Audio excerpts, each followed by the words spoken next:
It was the 3rd of October 2010. The commitment to host a world-class sporting event in the capital city of India was finally realized.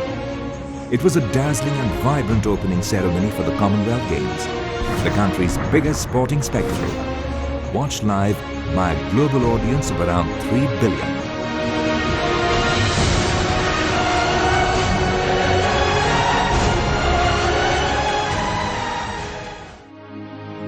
But there was one other commitment which was accomplished on the same day. It was the commitment to complete the second phase of the Delhi Metro, which added a new milestone in the history of the mass rapid transit system. Let's plunge into the world of DMRC and know for ourselves how this challenging task was accomplished by a team of motivated engineers, with their managing director leading from the front, and how all the lines were commissioned in time just before the opening ceremony of 2010 Commonwealth Games.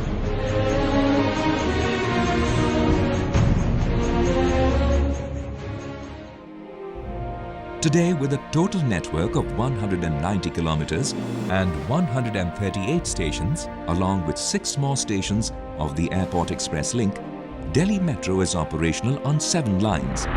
For Phase 2 of the project, the challenge before the civil engineering team was to construct 125 kilometers of network, of which 48.06 kilometers was underground. This 12.53 kilometers of network from Central Secretariat to Qutub Minar is totally underground, and the engineering team encountered numerous challenges while constructing underground tunnels. Majority of the tunneling work was carried out through tunnel boring machines or TBMs. The tunnels are twin tunnels, and work on one of the twin tunnels from INA to Jodhbagh was completed, and the other TBM was progressing ahead of the schedule. But something was about to put it behind by 6 months. It was a big rock. The contractor did not do proper soil investigations, because of which on September 9th, 2008, there was this rock encountered in front of TBM. All the cutting teeth of TBM were badly damaged, as the TBM was meant only for soft soil. The work was literally stuck. Fortunately, the TBM was at a location where there was no structure above it. We then thought of changing the cutter head. But it was not as simple as it sounds. The cutter head was shipped from Singapore to Mumbai docks, and the journey of the cutter head had challenges of its own. When ship left Singapore, a cyclone occurred and the ship was sheltered in one of the ports, where it remained for 15 days. Then it came to Mumbai and the cutter head was brought on trailers from Mumbai. The cutter head of the TBM had to be changed. For this, a shaft was dug to reach the top of the stuck TBM.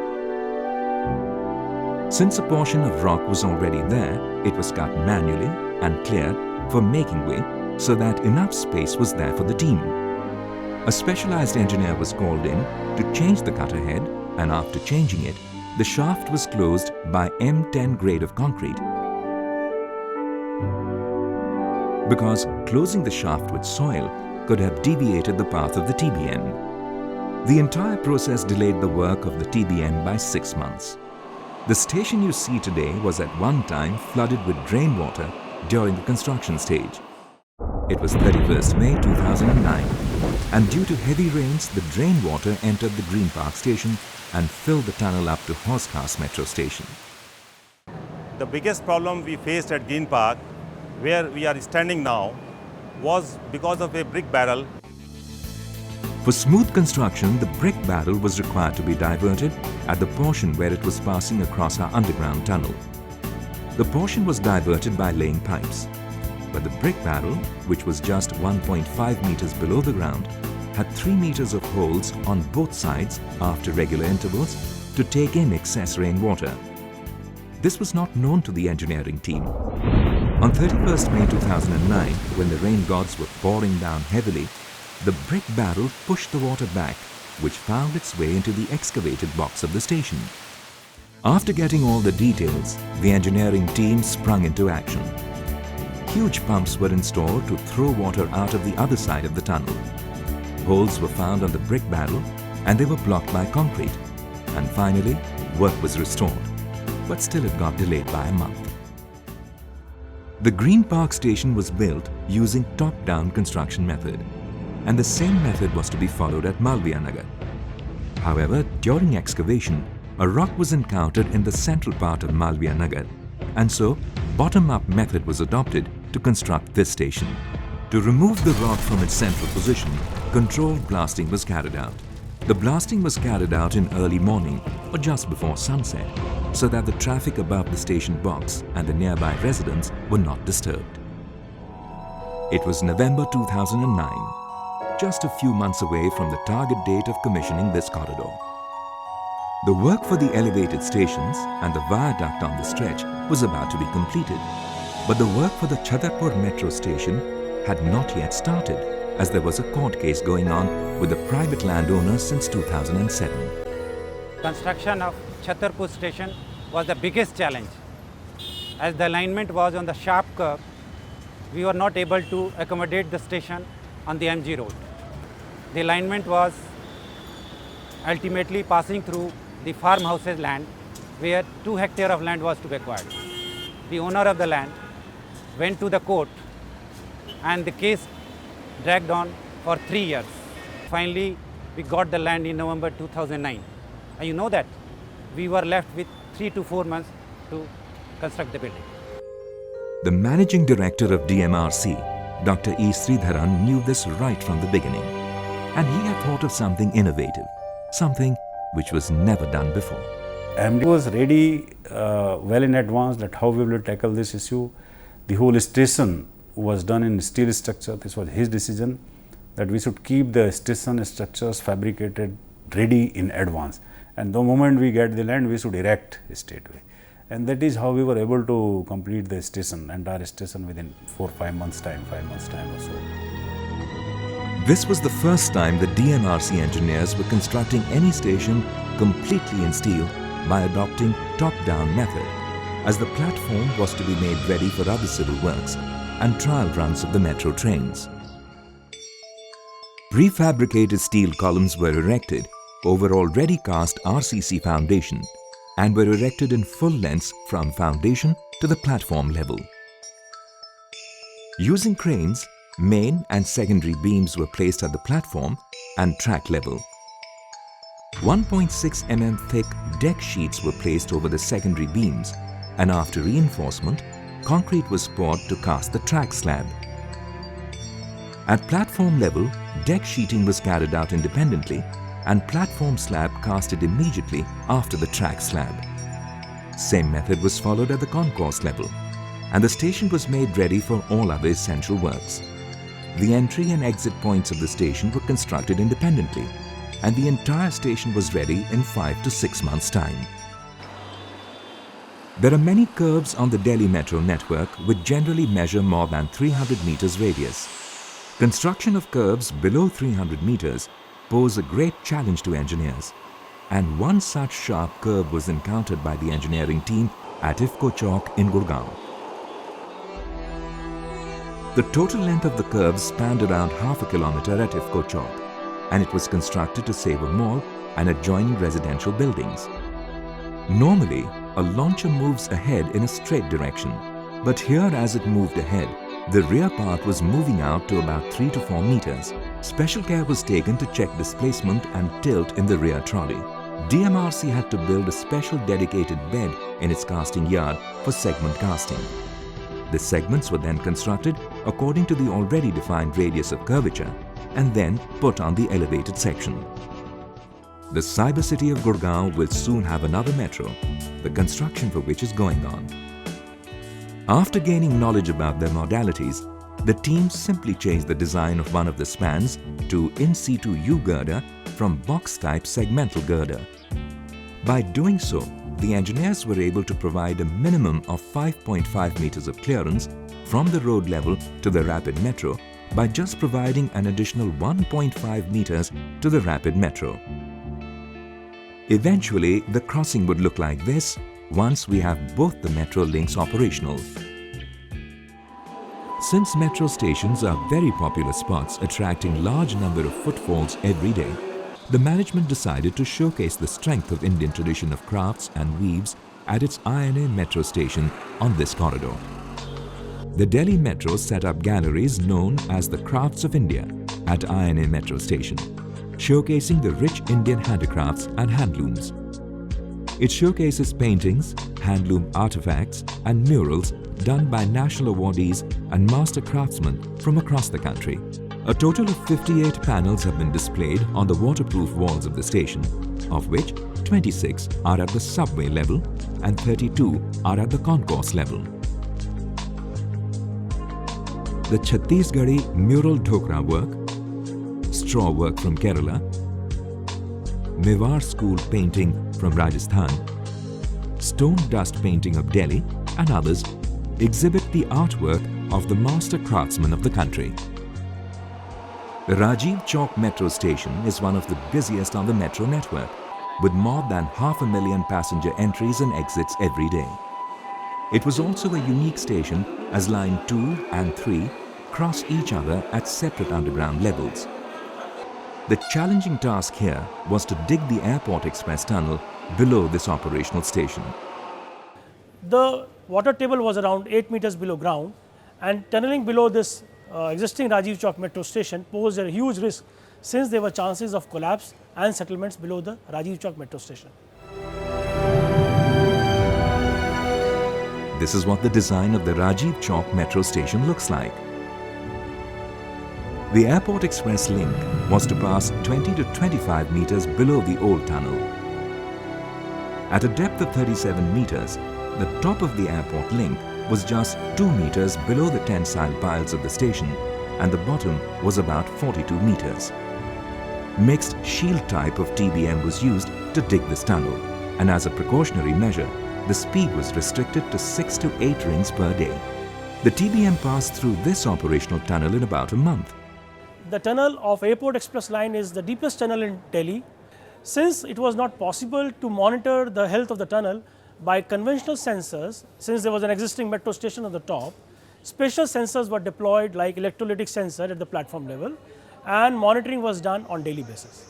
Racing against time and faced with the task of protecting the rare and diverse flora and fauna of the ridge at all costs, the DMRC engineering team finally started to construct this stretch of 2.85 kilometers in December 2007. For this, 3 access shafts at a depth of 17 to 27 meters were dug up, 1 each at the start and end of the tunnel, and 1 in the middle of the ridge area. Tunneling work was started in these directions of these shafts. Controlled explosions were carried out at several locations to break the rock, and the pieces taken out through the shafts. Once the muck was cleared, the tunnel was given a concrete lining. The process was extremely challenging for DMRC as soil conditions were mixed and unknown, and all through the process, the ridge couldn't be disturbed. This is the Dholakuma crossing, and above this complex flyover, we can see the Delhi Metro passing through with much ease. The work of building this section of the airport link, however, was not easy. The challenge before the engineering team was to cross over this portion without disturbing the 8-lane traffic moving below it. A decision was taken to adopt post-continuous casting method to construct this viaduct. According to this technique, 4 spans of different sizes were used to make this 540-meter long viaduct.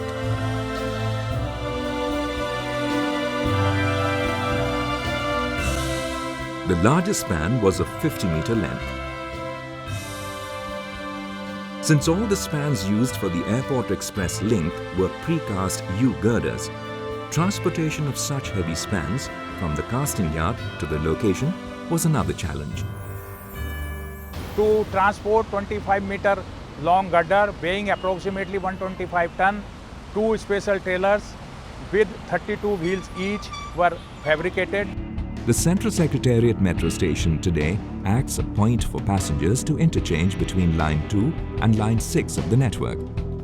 But providing an underground interchange for metro commuters by constructing a new metro station at the same location and integrating it seamlessly with the already operational station for catering to an additional rush of 50,000 new passengers every day and operating 276 train movements was never an easy task. Let's say this is the design of the Central Secretariat metro station, and the new Central Secretariat station was constructed at this point. For integration, 4 huge openings were created, 2 each at the platform and concourse level. The openings at the concourse level were of about 10 to 11 meters in length, whereas the openings at the platform level were of 9 meters length. The structure of the entire station was supported at the undercroft, platform and concourse level with trestles and pipes. Load cells were fixed with a support system to monitor any settlements and to understand the pressure forces of the structure. Once this was accomplished, the wall was cut into 150 cubical pieces, each weighing around 3.4 tons. Each piece thus cut was lifted to the ground level with cranes, and subsequently strengthening of the wall was done with 1.5 meter thick column that eventually supported the existing top slab. It was a risky and tricky architectural work that was accomplished in just 4.5 months' time.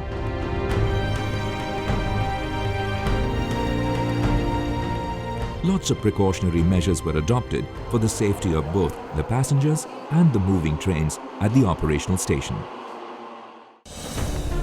Besides constructing underground tunnels and elevated viaducts, the engineering team of DMRC also built 19 bridges of more than 34 meters length in Phase 2, crossing over major flyovers, drains, railway tracks and roads in the city.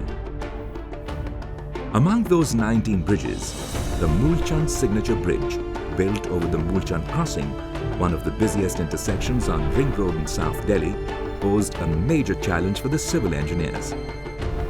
The challenge was to construct viaduct without disrupting the traffic flow beneath.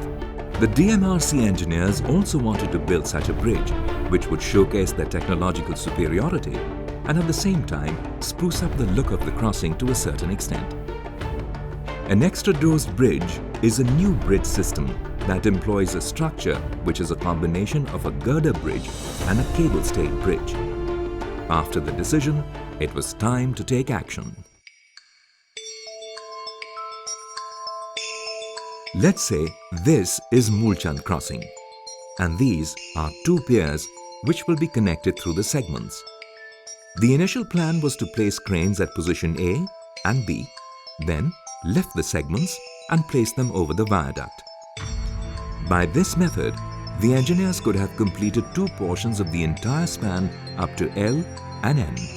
To complete the portion between L and M, another crane at position C was required. And this was a risky proposition as the underpass could not have taken the load of the crane and it would have collapsed. It will not sustain the loading of 50-ton segment falling on it from a height of 8 to 10 meters. Therefore, we avoided placing the crane on it and devised a new plan to erect the segment. According to the new plan, engineers erected 4 steel trestles as support structures, and steel beams with sliders were placed above them on the entire span between the pillars. 2 cranes were placed at position A and B,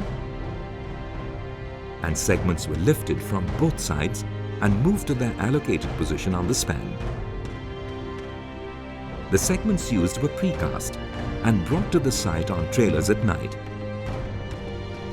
Out of the 20 segments that were placed on the main span of the bridge, 16 segments were designed especially to hold the cables, which were held by 2 columns constructed on the span itself.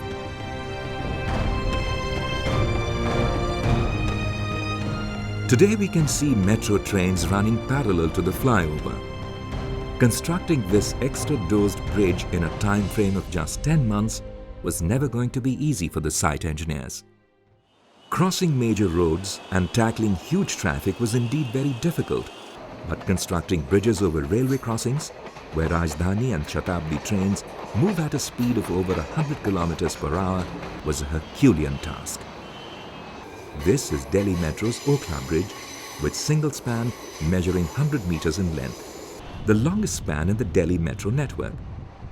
Constructing this span was a major challenge, as there are 4 mainline railway tracks passing below this site. There was no option for the engineers to build pier between the tracks. As you can see, the bridge is in sharp curves, and we had a great concern for falling of any construction material over railway lines, which could have affected movement of the trains. Keeping all the safety measures in mind, the engineering team decided to construct the bridge using balanced cantilever construction method. The interesting part was that all segments were cast on the location itself and were not brought from any casting yard as it was done at Mulchand. Balanced cantilever construction technique employs use of 4 bridge builders that constructs the bridge segment by segment at a time. One bridge builder is moved towards the center of the span and the other supports it from the back. The logic was to construct both the segments side by side while maintaining a proper balance between them. And that is why the technique is called balanced cantilever construction. Safety was crucial as all 4 bridge builders were working simultaneously. When we were constructing it, at that time, every stage a design check was required. We had engaged general consultant, 2 expatriates, experts also with us. And Gammon had engaged their full design team here, which was camping here. And we also engaged a proof checker for that. While carrying out civil work of such gigantic proportion, incidents do happen, and they surely give signals beforehand. On 12th July 2009, the collapse of an under-construction bridge at Zamrudpur in South Delhi jolted the entire team of DMRC engineers. It was a major setback to the entire project. The incident happened when the launcher was placing segments between piers 67 and 65. According to the design, one end of the launcher was supported by pier 65. The middle portion was held by cantilever pier 66 and the front portion was supported by pier 67. The launcher was moving ahead towards pier 67 when the launcher collapsed, taking down pier 66 and the front span. At Jamrudpur, it was not the problem with the launcher. It was the problem with the cantilever pier design, where the launcher was resting. For stability, the launcher has to rest on 2 points where the load of the launcher is shifted. This is 200 tons. When the launcher is lifting segment, the load can go as high as 500 tons. This is what actually happened at Jamrudpur, and the launcher collapsed. After the collapse and removal of debris, the biggest challenge was to rebuild pier P66 as it is developed crack. P66 is behind me on this road. It was supporting a 450 metric ton heavy concrete box girder. We had to chalk out new strategies for damage control. Meetings were held with a high level management committee and tough decisions were taken. New designs were developed and we started work soon. Soon the recovery mission was started. The span placed between pier 66 and pier 65 was raised and supported by steel trestles so that no damage was caused to it. The front span, which was lying in an inclined position, was supported by trestles and jacks and was cut piece by piece from the top with the help of wire cutting equipment. The most challenging part was to redesign the cantilever part of pier 66. Cantilever is basically this portion of the pier which extends out and supports the span on a curve. The cantilever portion of the pier was removed and the pier was strengthened from below by extending its width by 2 meters. Once this all was accomplished, the span was lowered and placed on pier 65 and pier 66. Pier 67 was also redesigned and rebuilt at the same spot.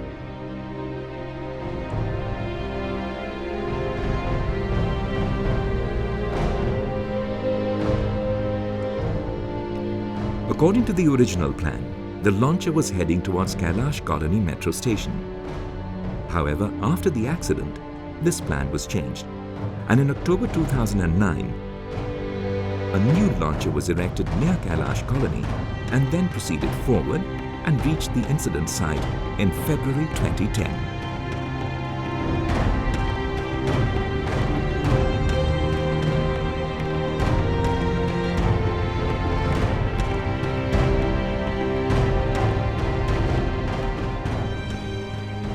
Despite all these hurdles, the work was accomplished within the target date. However, as a precautionary measure, many pier caps were redesigned and modified to prevent recurrence of such mishaps. 19th October 2008, time 6 a.m. The majority of the workforce on this Lakshmi Nagar elevated section was working on the launching girder. Launching of segments of this portion was in full swing without suspecting anything, and then something happened. We have erected 10 segment, and when we are erecting the 11th segment, suddenly the front two columns, that was liner, that suddenly the sound came out, and within 2 seconds the whole that launcher collapsed. Without wasting any time, a committee was constituted to ascertain the reasons of the collapse of the launching girder, and it was found that when the segment was being erected, the front liner supporting the launcher nose collapsed, as a result of which the entire launcher also collapsed. During the segment lifting stage, the launching girder is supported on 4 supports, 2 in the rear on the completed span and 2 in front on 2 tubular columns. The accident was due to the failure of the left side front tubular column. Tubular column consists of 2 tubes with telescoping arrangement for obtaining the correct height of the supporting column. There are holes provided in the outer tube and inner tube, and these 2 tubes are locked in position by inserting 100 mm steel pins through pre-drilled holes. To carry the desired weight on the supporting column, a minimum of 24 pins are required to be inserted. The evidence at the site showed that not more than 10 pins were inserted as against 24, and because of this, the front liner supporting the launcher nose collapsed, as a result of which the entire launcher also collapsed. After the incident, lots of precautionary measures were taken to prevent any occurrence of such incidents during the launching of segments. Carrying out the metro construction job in a city with more than 14 million population, where mounds of construction material had to be transported and placed on roadsides, minimizing the space for crane crew and creating traffic bottlenecks at innumerable places, was in fact a tough task. It was a time frame that I think other countries around the world would have been frightened to take on board. So we can look at it that way and say it was too challenging, but at the end of the day it was achieved, and it was a feat that I doubt other corporations would even accept, never mind achieve. DMRC, being a government company, is getting all the reflection from the functioning of a government organization. But of course, one man makes the whole difference, which is Dr. Sridharan. He is such a dynamic personality that he has molded the system in such a way that it is able to perform to the best of requirements.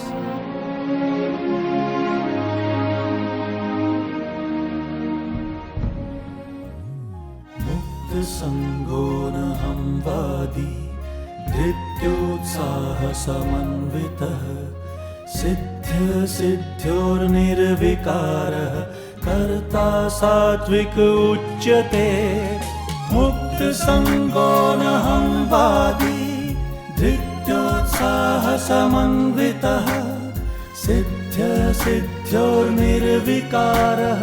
कर्ता सात्विक उच्यते।